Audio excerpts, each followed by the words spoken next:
Buenas tardes. Muchas gracias. Hoy estoy acá para decirles que Occidente está en peligro.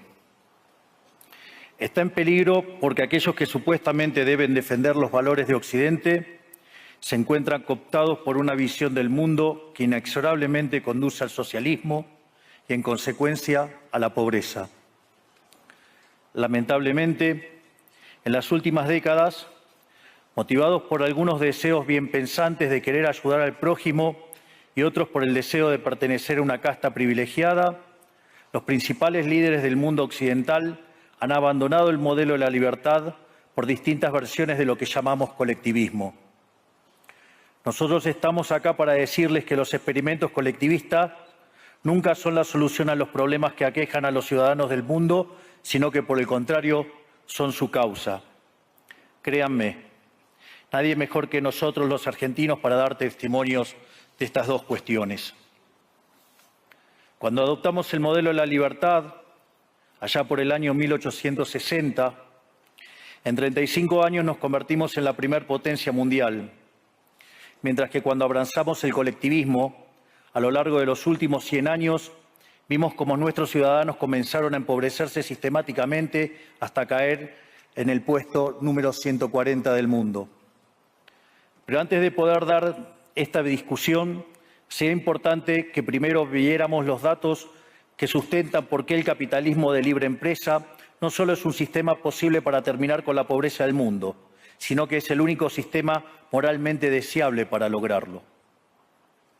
Si consideramos la historia del progreso económico, podemos ver cómo desde el año 0 hasta el año 1800 aproximadamente, el PBI per cápita del mundo prácticamente se mantuvo constante durante todo el periodo de referencia. Si uno mira un gráfico de la evolución del crecimiento económico a lo largo de la historia de la humanidad, uno estaría viendo un gráfico con la forma de un palo de hockey, una función exponencial que se mantuvo constante durante el 90% del tiempo y se dispara exponencialmente a partir del siglo XIX. La única excepción a esta historia de estancamiento se dio a finales del siglo XV con el descubrimiento de América. Pero salvando esta excepción, a lo largo de todo el periodo entre el año 0 y el año 1800, el PBI per cápita a nivel global se mantuvo estancado. Ahora bien, no solo que el capitalismo generó una explosión de riqueza desde el momento que se adoptó como sistema económico, sino que, si uno analiza los datos, lo que se observa es que el crecimiento se viene acelerando a lo largo de todo el periodo. Durante todo el periodo comprendido entre el año 0 y el 1800, la tasa de crecimiento del PBI per cápita se mantuvo estable en torno al 0,02% anual, es decir, prácticamente sin crecimiento. A partir del siglo XIX, con la Revolución Industrial, la tasa de crecimiento pasa al 0,66%. A ese ritmo, para duplicar el PBI per cápita, se necesitarían crecer durante 107 años. Ahora bien, si observamos el periodo entre 1900 y 1950, la tasa de crecimiento se acelera al 1,66% anual. Ya no necesitamos 107 años para duplicar el PBI per cápita, sino 66. Y si tomamos el periodo comprendido entre 1950 y el año 2000, vemos que la tasa de crecimiento fue de 2,1% anual, lo que derivaría en que en solo 33 años podríamos duplicar el PBI per cápita del mundo. Esta tendencia, lejos de detenerse, se mantiene viva aún hoy.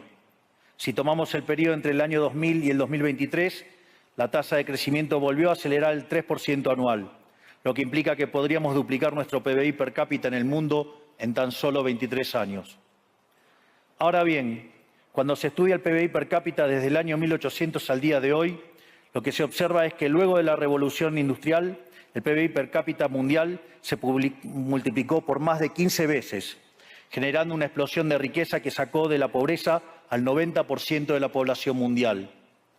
No debemos olvidar nunca que para el año 1800, cerca del 95% de la población mundial vivía en la pobreza más extrema, mientras que ese número cayó al 5% para el año 2020, previo a la pandemia. La conclusión es obvia. Lejos de ser la causa de nuestros problemas, el capitalismo de libre empresa como sistema económico es la única herramienta que tenemos para terminar con el hambre, la pobreza y la indigencia a lo largo y a lo ancho de todo el planeta. La evidencia empírica es incuestionable. Por eso, como no cabe duda de que el capitalismo de libre mercado es superior en términos productivos, la doxa de izquierda ha atacado al capitalismo por sus cuestiones de moralidad, por ser, según ellos, dicen sus detractores, que es injusto. Dicen que el capitalismo es malo porque es individualista y que el colectivismo es bueno porque es altruista, con la ajena. Y en consecuencia bregan por la justicia social.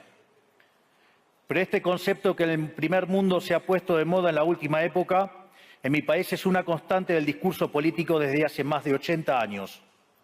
El problema es que la justicia social no es justa, sino que tampoco aporta al bienestar general.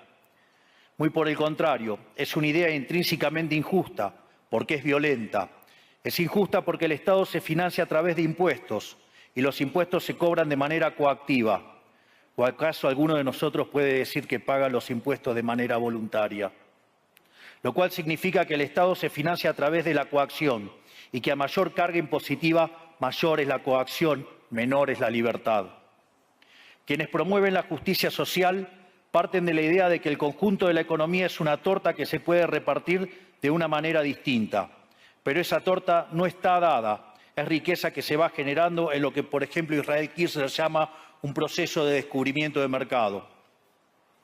Si el bien o servicio que ofrece una empresa no es deseado, esa empresa quiebra a menos que se adecúe a lo que el mercado le está demandando.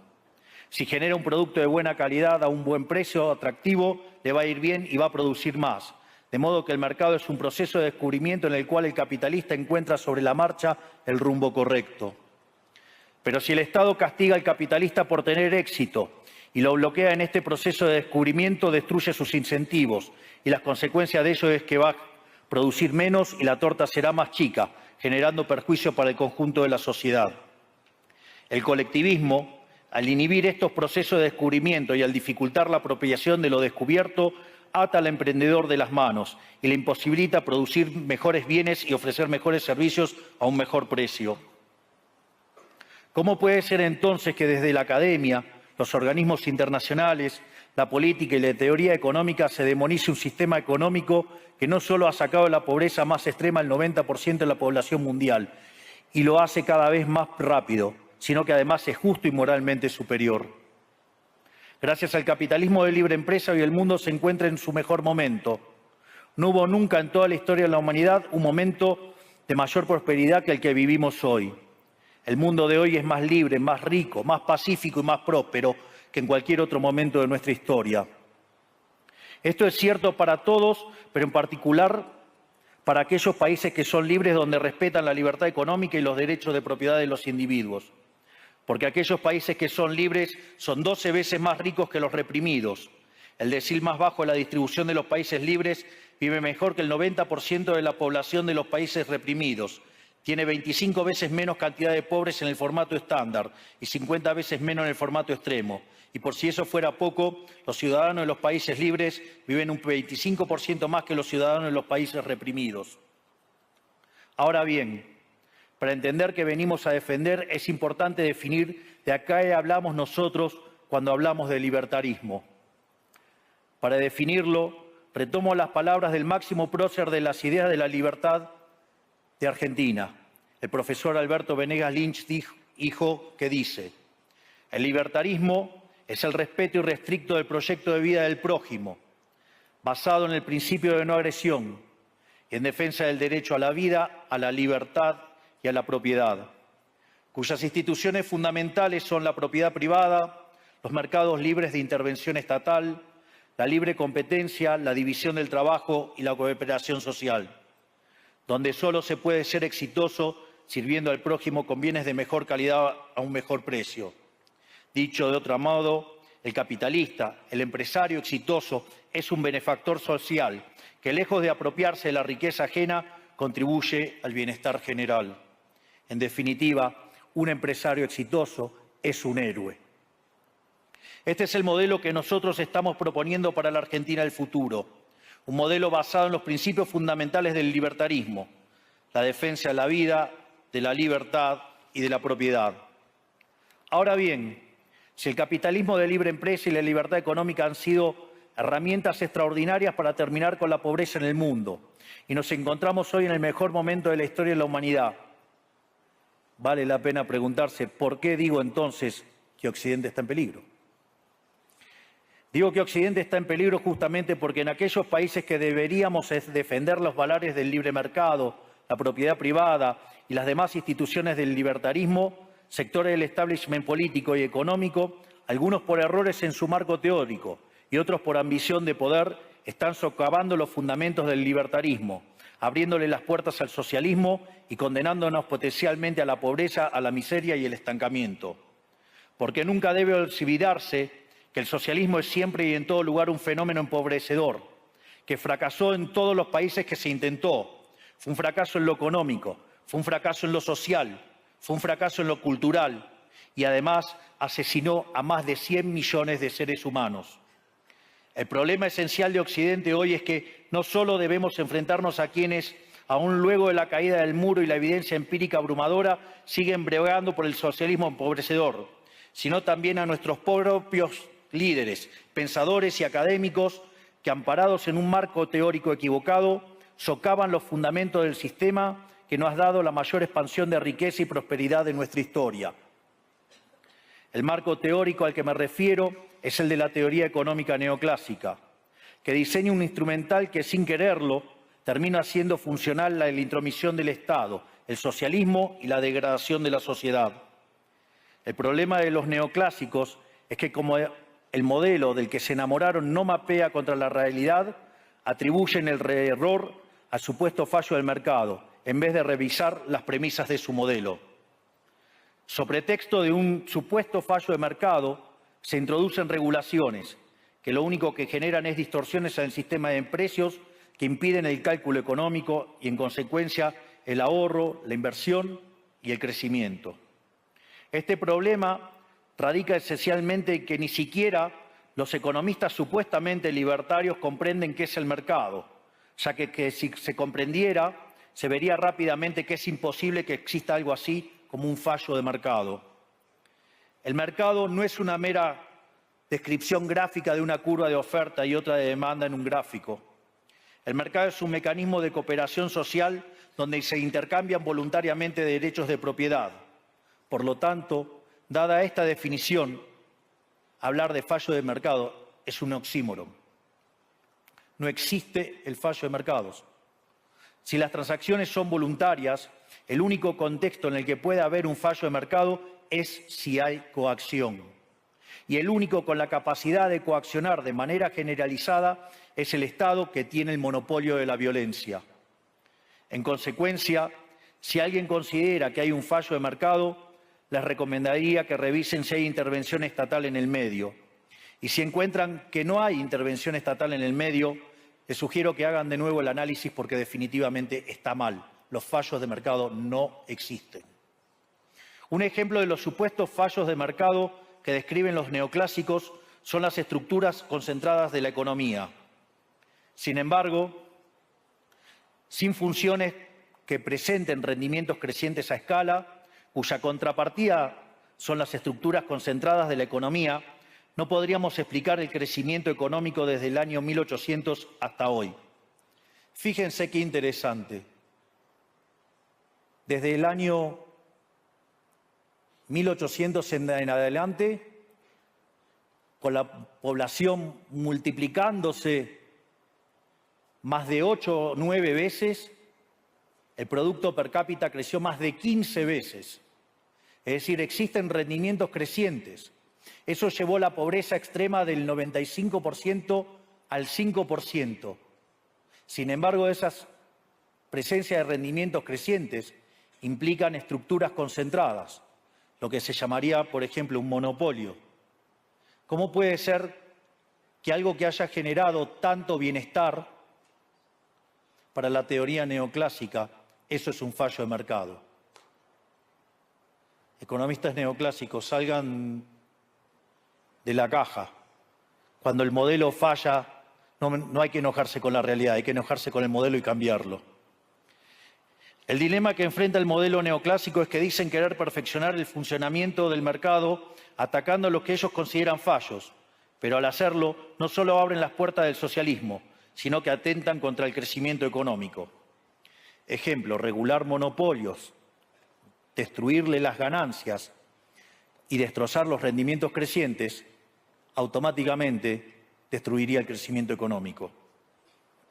Dicho de otro modo, cada vez que ustedes quieran hacer una corrección de un supuesto fallo de mercado, inexorablemente, por desconocer lo que es el mercado o por haberse enamorado de un modelo fallido, están abriendo las puertas al socialismo y están condenando a la gente a la pobreza. Sin embargo, frente a la demostración teórica de que la intervención del Estado es perjudicial, la evidencia empírica de que fracasó porque no podía ser de otra manera, la solución que propondrán los colectivistas no es mayor libertad, sino es que es mayor regulación, generando una espiral descendente de regulaciones hasta que todos seamos más pobres y a la vida de todos nosotros dependa de un burócrata sentado en una oficina de lujo. Dado el estrepitoso fracaso de los modelos colectivistas y los innegables avances del mundo libre, los socialistas se vieron forzados a cambiar su agenda. Dejaron atrás la lucha de clases basada en el sistema económico para reemplazarla por otros supuestos conflictos sociales igual de nocivos para la vida en comunidad y para el crecimiento económico. La primera de estas nuevas batallas fue la pelea ridícula y antinatural entre el hombre y la mujer. El libertarismo ya establece la igualdad entre los sexos. La piedra fundacional de nuestro credo dice que todos los hombres somos creados iguales, que todos tenemos los mismos derechos inalienables otorgados por el Creador, entre los que se encuentran la vida, la libertad y la propiedad. En lo único que devino esta agenda del feminismo radical es en mayor intervención del Estado para entorpecer el proceso económico, darle trabajo a burócratas que no le aportaron nada a la sociedad, sea en formato de ministerios de la mujer o organismos internacionales dedicados a promover esta agenda. Otro de los conflictos que los socialistas plantean es del hombre contra la naturaleza. Sostienen que los seres humanos dañamos el planeta y que debe ser protegido a toda costa, incluso llegando a abogar por mecanismos de control poblacional o en la agenda sangrienta del aborto. Lamentablemente, estas ideas nocivas han pregnado fuertemente en nuestra sociedad. Los neomarxistas han sabido cooptar el sentido común de Occidente. Lograron esto gracias a la apropiación de los medios de comunicación, de la cultura, de las universidades y sí, también de los organismos internacionales. Este último caso es el más grave, tal vez, porque se trata de instituciones que tienen enorme influencia en las decisiones políticas y económicas de los países que integran esos organismos multilaterales. Por suerte, somos cada vez más los que nos atrevemos a levantar la voz, porque vemos que si no combatimos frontalmente estas ideas, el único destino posible es que cada vez vamos a tener más Estado, más regulación, más socialismo, más pobreza, menos libertad y, en consecuencia, peor nivel de vida. Occidente, lamentablemente, ya comenzó a transitar este camino. Sé que a muchos les puede sonar ridículo plantear que Occidente se ha volcado al socialismo, pero solo es ridículo en la medida que uno se restringe a la definición económica tradicional del socialismo, que establece que es un sistema económico donde el Estado es el dueño de los medios de producción. Esta definición debería ser, desde mi punto de vista, actualizada a las circunstancias presentes. Hoy los Estados no necesitan controlar directamente los medios de producción para controlar cada aspecto de la vida de los individuos. Con herramientas como la emisión monetaria, el endeudamiento, los subsidios, el control de la tasa de interés, los controles de precios y las regulaciones para corregir los supuestos fallos de mercado pueden controlar los destinos de millones de seres humanos. Así es como llegamos al punto en el que, con distintos nombres o formas, buenas partes de las ofertas políticas generalmente aceptadas en la mayoría de los países de Occidente son variantes colectivistas. Ya sea que se declamen abiertamente comunistas, fascistas, nazis, socialistas, socialdemócratas, nacionalsocialistas, demócratas cristianos, keynesianos, neokeynesianos, progresistas, populistas, nacionalistas o globalistas. En el fondo, no hay diferencias sustantivas. Todos sostienen que el Estado debe dirigir todos los aspectos de la vida de los individuos.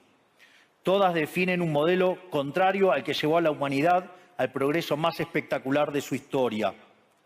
Nosotros venimos hoy aquí a invitar a los demás países de Occidente a que retomemos el camino de la prosperidad. La libertad económica, el gobierno limitado y el respeto irrestricto de la propiedad privada son elementos esenciales para el crecimiento económico. Este fenómeno de empobrecimiento que produce el colectivismo no es una fantasía, ni tampoco fatalismo. Es una realidad que los argentinos conocemos muy bien desde hace por lo menos 100 años. Porque ya lo vivimos, ya pasamos por esto, porque como dije antes, desde que decidimos abandonar el modelo de la libertad que nos había hecho ricos, estamos atrapados en una espiral descendente donde cada día somos más pobres. Esto es, ya lo vivimos nosotros y estamos acá para alertarlos acerca de lo que puede pasar si los países de Occidente, que se hicieron ricos con el modelo de la libertad, continúan por este camino de servidumbre. El caso argentino es la demostración empírica de que no importa cuán rico seas, cuántos recursos naturales tengas, no importa cuán capacitada esté la población, ni cuán educada sea, ni cuántos lingotes de oro haya en las arcas del Banco Central. Si se adoptan medidas que entorpecen el libre funcionamiento de los mercados, la libre competencia, los sistemas de precios libres, si se entorpece el comercio, si se atenta contra la propiedad privada, el único destino posible es la pobreza. Por lo tanto, para finalizar, quiero darles un mensaje a todos los empresarios aquí presentes y a los que no están, pero nos están siguiendo desde todas partes del planeta. No se dejen amedrentar ni por la casta política ni por los parásitos que viven del Estado. No se entreguen a una clase política que lo único que quiere es perpetuarse en el poder y mantener sus privilegios.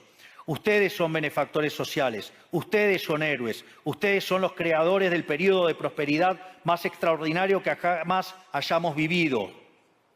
Que nadie les diga que su ambición es inmoral. Si ustedes ganan dinero es porque ofrecen un mejor producto a un mejor precio, contribuyendo de esa manera al bienestar general. No cedan al avance del Estado. El Estado no es la solución. El Estado es el problema mismo. Ustedes son los verdaderos protagonistas de esta historia y sepan que a partir de hoy cuentan con Argentina como un aliado incondicional. Muchísimas gracias y ¡viva la libertad, carajo!